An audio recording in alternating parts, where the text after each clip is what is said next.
Baal era el nombre del dios que se adoraba en toda Canaán y Fenicia en tiempos antiguos. Durante el período de los jueces, la práctica de adorar a Baal entró en la vida religiosa judía.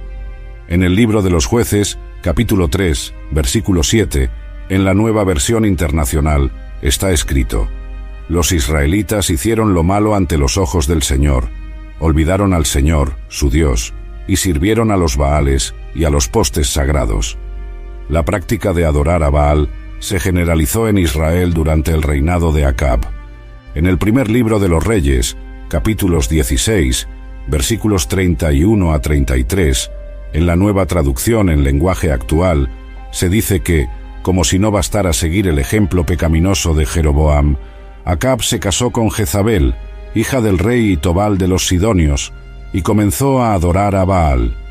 Primero, Acab construyó un templo y un altar para Baal en Samaria. Luego, estableció un poste sagrado. Hizo más para provocar la ira del Señor, el Dios de Israel, que todos los otros reyes de Israel antes de él. La adoración a Baal también afectó a Judá. En el segundo libro de las Crónicas, capítulo 28, versículos 1 a 4, en la Nueva Versión Internacional, se registra que Acaz tenía 20 años cuando se convirtió en rey y reinó 16 años en Jerusalén. A diferencia de David, su padre, no hizo lo correcto ante los ojos del Señor. Siguió los caminos de los reyes de Israel y también hizo ídolos para adorar a los Baales.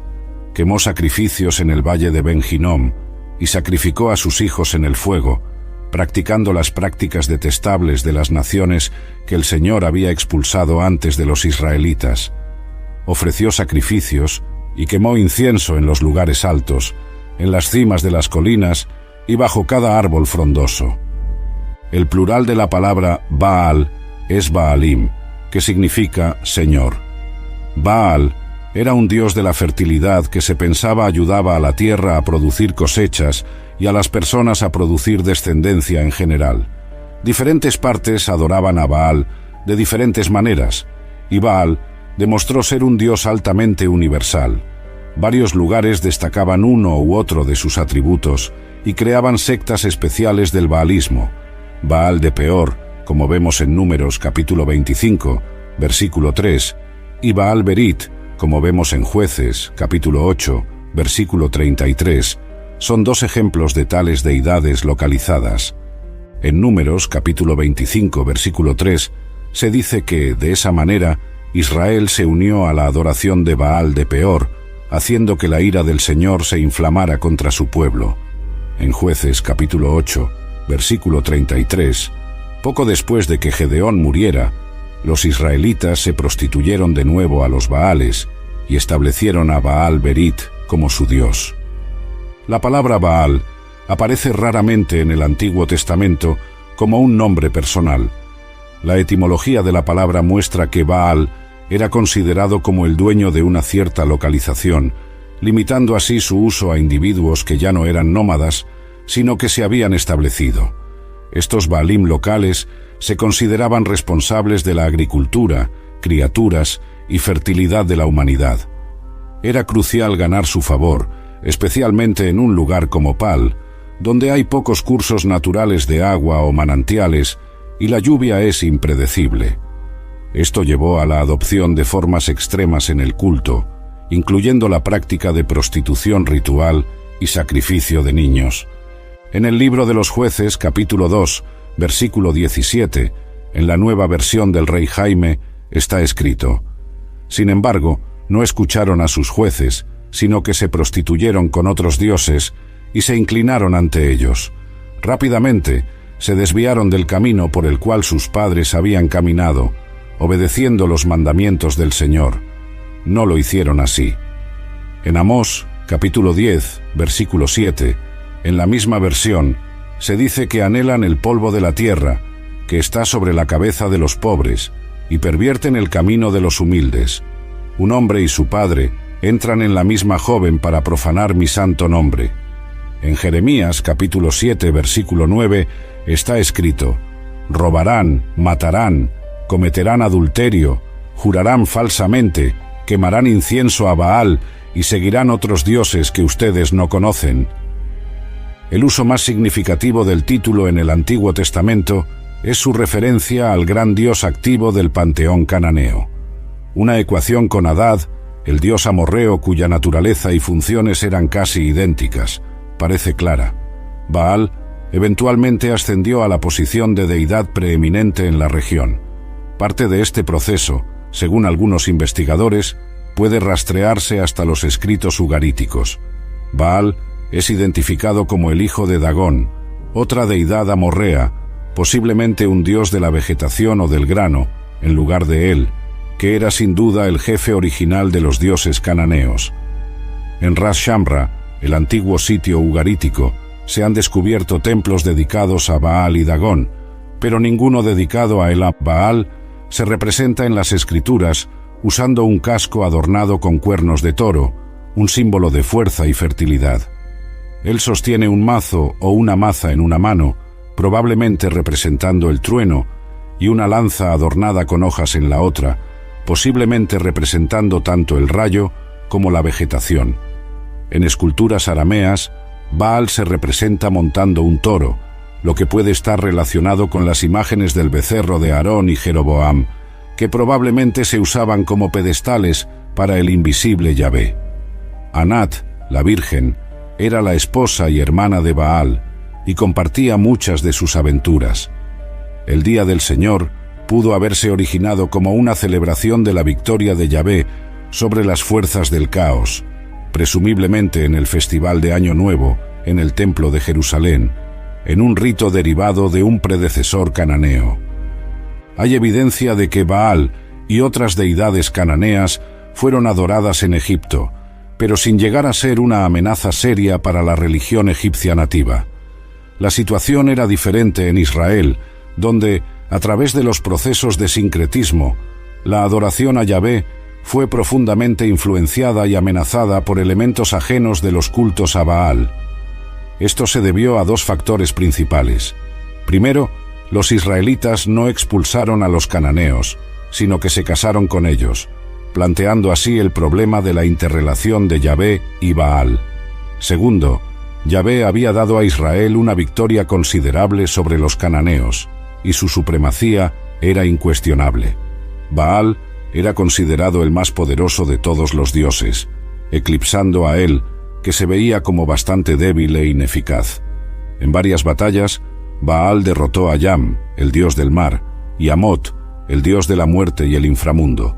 Las hermanas o consortes de Baal eran Asera, una diosa de la fertilidad asociada con las estrellas, y Anat, una diosa del amor y la guerra. Los cananeos adoraban a Baal como el dios del sol y como el dios de la tormenta.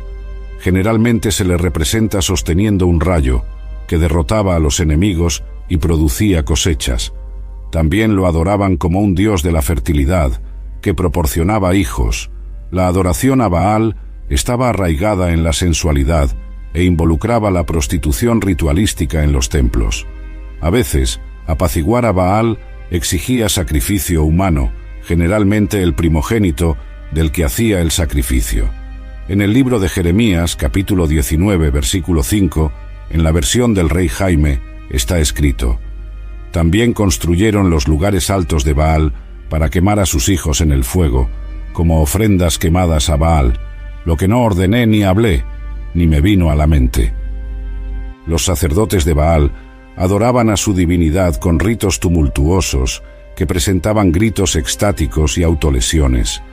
En el primer libro de los Reyes, capítulo 18, versículo 28, se registra: «Entonces los profetas oraron más fuerte y se cortaron con cuchillos y dagas, según su ritual, hasta que la sangre fluía». Antes de que los hebreos entraran a la tierra prometida, el Señor Dios advirtió contra la glorificación de los dioses de Canaán, pero Israel se inclinó hacia el idolatrismo de todos modos. En el libro de Deuteronomio, capítulo 6, versículos 14 a 15, en la versión del rey Jaime, está escrito: «No sigan a otros dioses, de los dioses de los pueblos que están a su alrededor, pues el Señor, su Dios, es un Dios celoso entre ustedes, para que la ira del Señor su Dios, no se encienda contra ustedes y los destruya de la faz de la tierra. El profeta Elías, durante el reinado de Acab y Jezabel, en la cúspide de la adoración a Baal en Israel, Dios confrontó directamente el paganismo a través de su profeta Elías. Primero, Dios mostró que él, y no Baal, controlaba la lluvia, enviando una sequía que duró 3 años y medio. En el primer libro de los Reyes, capítulo 17, versículo 1, en la nueva versión del rey Jaime, se registra: «Y Elías, el tisbita, de los habitantes de Galaad, dijo a Acab: Vive el Señor, Dios de Israel, delante de quien estoy, no habrá rocío ni lluvia en estos años, excepto por mi palabra». En el primer libro de los Reyes, capítulo 16, versículo 30, en la misma versión, está escrito: «Ahora Acab, hijo de Omri, hizo lo malo ante los ojos del Señor, más que todos los que fueron antes de él». Permítanme presentarles a los 3 personajes principales de esta increíble historia bíblica.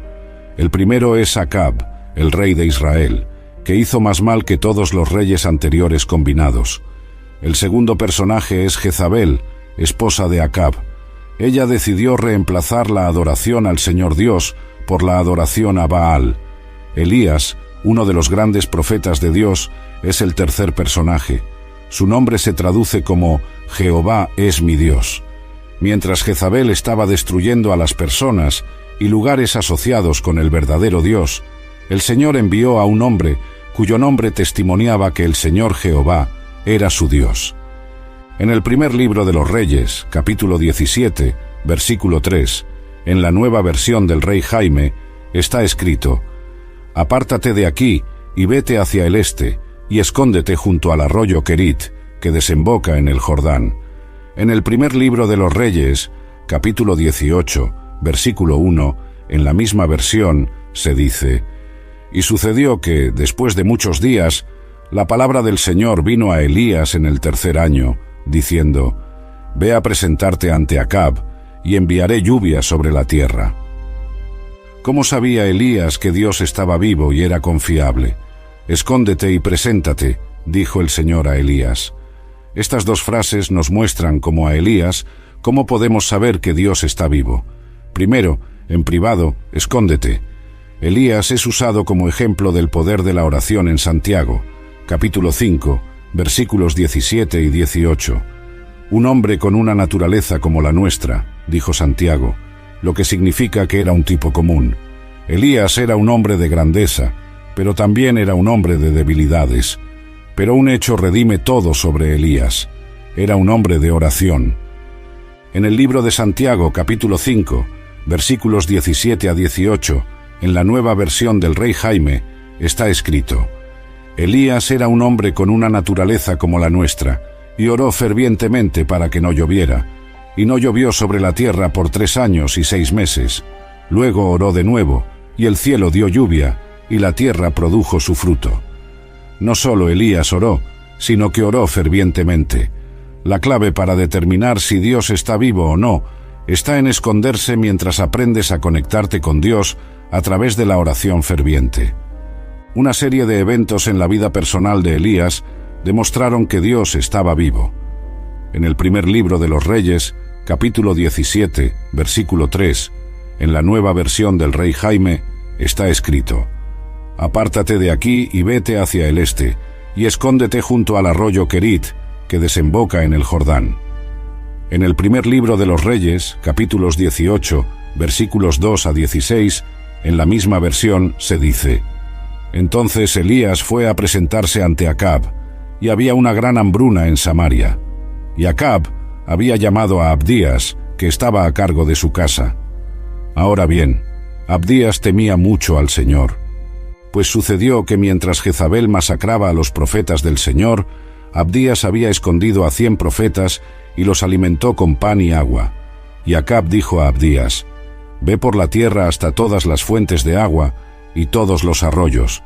Quizás encontremos hierba para mantener vivos a los caballos y mulas, para que no tengamos que matar al ganado». Entonces dividieron la tierra entre ellos para explorarla. Acab fue por un lado solo, y Abdías fue por otro lado solo. Ahora, mientras Abdías estaba en camino, de repente Elías lo encontró, y él lo reconoció, y cayó con el rostro en tierra y dijo: ¿Eres tú, mi señor Elías? Y él le respondió: Soy yo. Ve a decirle a tu señor: Elías está aquí. Entonces él dijo: ¿Cómo he pecado para que entregues a tu siervo en manos de Acab para que me mate?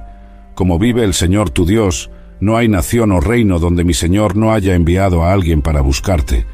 Y cuando decían que no estabas aquí, tomaba un juramento del reino o nación de que no pudieron encontrarte. Y ahora dices: Ve a decirle a tu señor: Elías está aquí. Y sucederá que tan pronto como me aleje de ti, el Espíritu del Señor te llevará a un lugar que no conozco. Entonces, cuando yo vaya y le diga a Acab, y él no pueda encontrarte, él me matará. Pero yo, tu siervo, he temido al Señor desde mi juventud. No fue informado a mi señor lo que hice cuando Jezabel mató a los profetas del Señor, cómo escondí a 100 hombres de los profetas del Señor, 50 en una cueva, y los alimenté con pan y agua. Y ahora dices: Ve a decirle a tu señor: Elías está aquí, él me matará. Entonces Elías dijo: Como vive el Señor de los ejércitos, ante quien estoy, ciertamente me presentaré ante él hoy. Entonces Abdías fue a encontrar a Acab y le contó, y Acab fue a encontrar a Elías. Elías entonces se hizo público, convocó una reunión con el rey Acab. Habían pasado 3 años desde que Elías declaró que no habría lluvia. En el primer libro de los Reyes, capítulo 18, versículo 17, en la nueva versión del rey Jaime, está registrado: Entonces sucedió que cuando Acab vio a Elías dijo: ¿Eres tú, perturbador de Israel? El rey todavía estaba furioso y se refirió a Elías como el causante de problemas en Israel. En el primer libro de los Reyes, capítulo 18, versículo 18, Elías respondió: No he perturbado a Israel, sino tú y la casa de tu padre, al abandonar los mandamientos del Señor y seguir a los Baales. Elías no se intimidó diciendo al rey: No soy yo el causante de problemas, eres tú. En el primer libro de los Reyes, capítulos 18, versículos 19 a 40, está registrado: Ahora, reúne a todo Israel en el monte Carmelo, los 450 profetas de Baal y los 400 profetas de Asera, que comen en la mesa de Jezabel. Así, Acab envió un mensaje a todos los israelitas y reunió a los profetas en el monte Carmelo. Elías se acercó al pueblo y dijo: ¿Hasta cuándo vacilarán entre 2 opiniones? Si el Señor es Dios, síganlo, pero si Baal lo es, entonces síganlo. El pueblo no respondió nada. Entonces Elías continuó: Solo yo he quedado como profeta del Señor, mientras que Baal tiene 450 profetas. Elías propuso un desafío: que se nos den 2 toros. Ellos elegirán uno, lo cortarán en pedazos y lo colocarán sobre la madera, pero no encenderán fuego. Yo prepararé el otro toro y tampoco encenderé fuego. Luego invocarán el nombre de su Dios, y yo invocaré el nombre del Señor. El Dios que responda con fuego es el verdadero Dios. El pueblo estuvo de acuerdo con la propuesta. Los profetas de Baal tomaron su toro y lo prepararon. Desde la mañana hasta el mediodía clamaron: «Oh Baal, escúchanos», pero no hubo respuesta. Saltaban alrededor del altar que habían hecho, y al mediodía Elías se burló de ellos diciendo: «Griten más fuerte, quizás esté ocupado o dormido y necesite ser despertado». Ellos gritaron aún más fuerte y se cortaron con cuchillos y lanzas, según su costumbre, hasta que la sangre corría.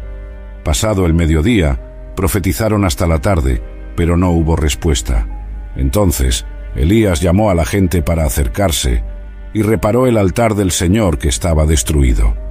Tomó 12 piedras, de acuerdo con las tribus de Israel, y construyó un altar en el nombre del Señor. Luego hizo una zanja alrededor del altar, lo suficientemente grande para contener semillas. Colocó la madera en orden, cortó el toro en pedazos y lo puso sobre la madera. Después dijo: «Llenen 4 cántaros de agua y viértanlos sobre el sacrificio y la madera». Les pidió que repitieran el proceso 2 veces más. El agua corría alrededor del altar, llenando la zanja. Cuando llegó el momento del sacrificio de la tarde, Elías oró: Señor, Dios de Abraham, Isaac e Israel, que se sepa hoy que tú eres Dios en Israel y que yo soy tu siervo. Responde, para que este pueblo sepa que tú, Señor, eres el verdadero Dios. El fuego del Señor descendió, consumiendo el sacrificio, la madera, las piedras y el polvo, y también lamió el agua en la zanja. Al ver esto, el pueblo cayó postrado, diciendo: El Señor es Dios, el Señor es Dios.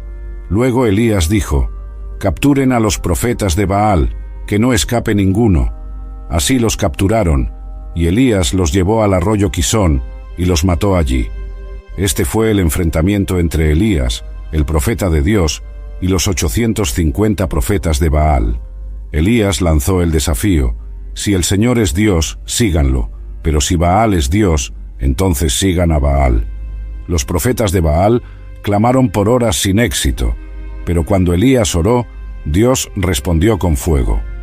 En el primer libro de los Reyes, capítulos 18, versículos 42 a 46, se describe cómo después de la victoria de Elías, él oró para que la lluvia volviera.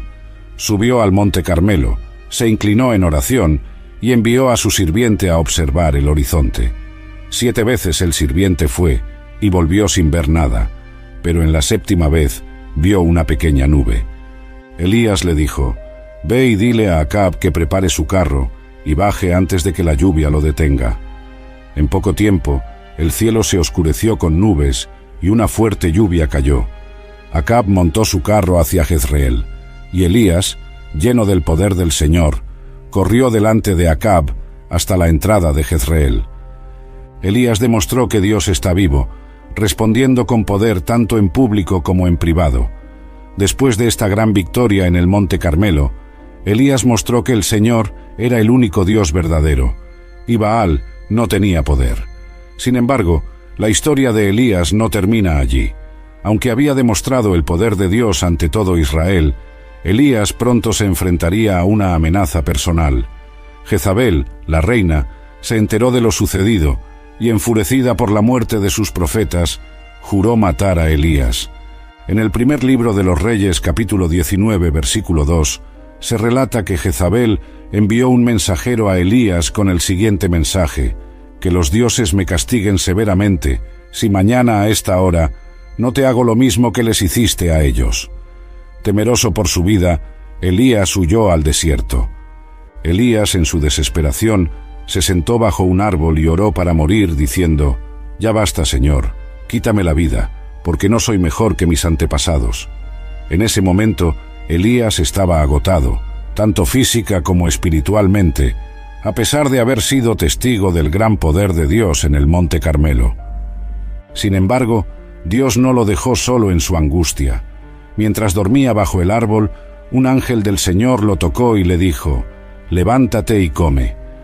Cuando Elías abrió los ojos, vio cerca de su cabeza un pan horneado sobre brasas calientes y un jarro de agua. Comió y bebió, y luego volvió a dormirse. El ángel regresó por segunda vez, lo tocó y le dijo: Levántate y come, porque el viaje es demasiado largo para ti. Así, Elías se fortaleció con esa comida y viajó 40 días y 40 noches hasta el monte Horeb, la montaña de Dios. Allí, en una cueva, Dios le habló a Elías. En el primer libro de los Reyes, capítulo 19, versículos 9 a 13, el Señor preguntó a Elías: ¿Qué haces aquí, Elías? El profeta respondió: He sido muy celoso por el Señor Dios Todopoderoso. Los israelitas han rechazado tu pacto, han derribado tus altares y han matado a tus profetas. Solo yo he quedado, y ahora también buscan matarme. Entonces el Señor le dijo: Sal y quédate de pie en el monte, en presencia del Señor, porque el Señor va a pasar. Primero, hubo un viento poderoso que desgarraba las montañas, pero el Señor no estaba en el viento. Luego, hubo un terremoto, pero el Señor tampoco estaba en el terremoto. Después, vino un fuego, pero el Señor no estaba en el fuego. Finalmente, después del fuego, se oyó un suave susurro. Cuando Elías escuchó el susurro, cubrió su rostro con su manto y salió a la entrada de la cueva. Entonces el Señor volvió a preguntarle: «¿Qué haces aquí, Elías?». Elías repitió su respuesta, expresando su desesperación por la situación en Israel. Pero el Señor tenía un plan para Elías. Le dio instrucciones específicas. Debía ungir a Hazael como rey de Siria, a Jehú como rey de Israel y a Eliseo como su sucesor, el próximo profeta. Dios también le aseguró a Elías que no estaba solo, pues había reservado a 7,000 en Israel que no habían doblado sus rodillas ante Baal. Con estas palabras, Dios restauró el ánimo de Elías y lo preparó para continuar su misión. El profeta salió de la cueva y siguió el mandato del Señor, sabiendo que su obra aún no había terminado y que Dios seguía con él, guiándolo en cada paso. La historia de Elías es un recordatorio de que, incluso en los momentos más oscuros, Dios está presente, guiando y fortaleciendo a sus siervos. Aunque enfrentamos desafíos y momentos de desesperación, Dios tiene un propósito para cada uno de nosotros, y su poder y presencia nunca nos abandonan. Elías, fortalecido por la palabra del Señor, partió para cumplir con las instrucciones que Dios le había dado. La primera tarea de Elías fue encontrar a Eliseo, el hombre que Dios había designado para sucederlo como profeta en Israel. En el primer libro de los Reyes, capítulo 19, versículos 19 a 21, se relata cómo Elías encontró a Eliseo arando en el campo con 12 pares de bueyes. Elías se acercó a él, lanzó su manto sobre Eliseo, lo cual era una señal de que el joven sería el próximo profeta. Sin dudar, Eliseo dejó los bueyes y corrió tras Elías. «Déjame despedirme de mi padre y de mi madre, y luego te seguiré», le dijo. Elías le permitió hacerlo, y Eliseo mató los bueyes, los cocinó y dio la carne a la gente antes de seguir a Elías como su ayudante. Este acto simbolizaba que Eliseo estaba dejando atrás su antigua vida para dedicarse completamente al servicio de Dios. A partir de ese momento, Eliseo se convirtió en discípulo de Elías, acompañándolo en su ministerio profético por todo Israel. El ministerio de Elías continuó durante un tiempo, y su fama como profeta del Dios verdadero siguió creciendo. Elías, sin embargo, no habría de morir como otros hombres. En una de las historias más poderosas y misteriosas de la Biblia, Dios tenía un plan especial para su siervo. En el segundo libro de los Reyes, capítulo 2, se describe el final de la vida terrenal de Elías. Dios había revelado a Elías que pronto sería llevado al cielo, y tanto Eliseo como otros profetas lo sabían. Elías intentó alejar a Eliseo, diciéndole que se quedara en varios lugares mientras él continuaba su camino, pero Eliseo insistió en no abandonarlo. «Tan cierto como que el Señor vive y como que tú vives, no te dejaré», le dijo. Elías y Eliseo llegaron al río Jordán, y Elías tomó su manto, lo enrolló y golpeó las aguas. Las aguas se separaron y ambos cruzaron en seco. Al otro lado, Elías le preguntó a Eliseo: «¿Qué quieres que haga por ti antes de que sea llevado de tu lado?». Eliseo, en un momento de audacia espiritual, pidió: «Te pido que me concedas una doble porción de tu espíritu». Elías le respondió que había pedido algo difícil, pero que si Eliseo lo veía cuando fuera llevado, su petición le sería concedida. Mientras caminaban y hablaban, de repente apareció un carro de fuego con caballos de fuego que los separó, y Elías fue arrebatado al cielo en un torbellino. Eliseo, al ver esto, gritó: Padre mío, los carros y los jinetes de Israel». Y luego, en señal de luto, rasgó sus vestiduras. El manto de Elías, que había caído al suelo, fue tomado por Eliseo. Con ese manto, Eliseo volvió al río Jordán, y golpeando las aguas, las dividió como lo había hecho Elías. Este acto confirmó que el espíritu de Elías ahora descansaba sobre Eliseo, quien continuaría el ministerio profético con gran poder. La ascensión de Elías es una de las pocas ocasiones en la Biblia en que un ser humano es llevado directamente al cielo sin experimentar la muerte. Esta historia es un recordatorio de la profunda conexión que Elías tenía con Dios y del poder que el Señor otorgaba a aquellos que le servían con fidelidad. Elías fue un profeta que no solo demostró el poder de Dios a través de milagros impresionantes, sino que también fue un ejemplo de perseverancia, fe y dependencia en el Señor. Su vida y ministerio muestran que, incluso en tiempos de idolatría, confusión y desesperación, Dios sigue siendo soberano y siempre está presente, guiando a su pueblo y defendiendo su nombre. La historia de Elías nos enseña a no vacilar entre dos opiniones, a ser firmes en nuestra fe y a confiar en que Dios siempre está en control, incluso cuando las circunstancias parezcan insuperables. Elías enfrentó a los profetas de Baal, a los reyes corruptos y a sus propios temores, pero en cada paso Dios lo sostuvo y lo guió. Al final, Elías no solo fue un testigo del poder de Dios en la tierra, sino que también fue llevado directamente a la presencia de Dios en el cielo. Su legado continuó a través de Eliseo y sigue siendo una inspiración para todos los creyentes que buscan servir a Dios con todo su corazón, alma y mente.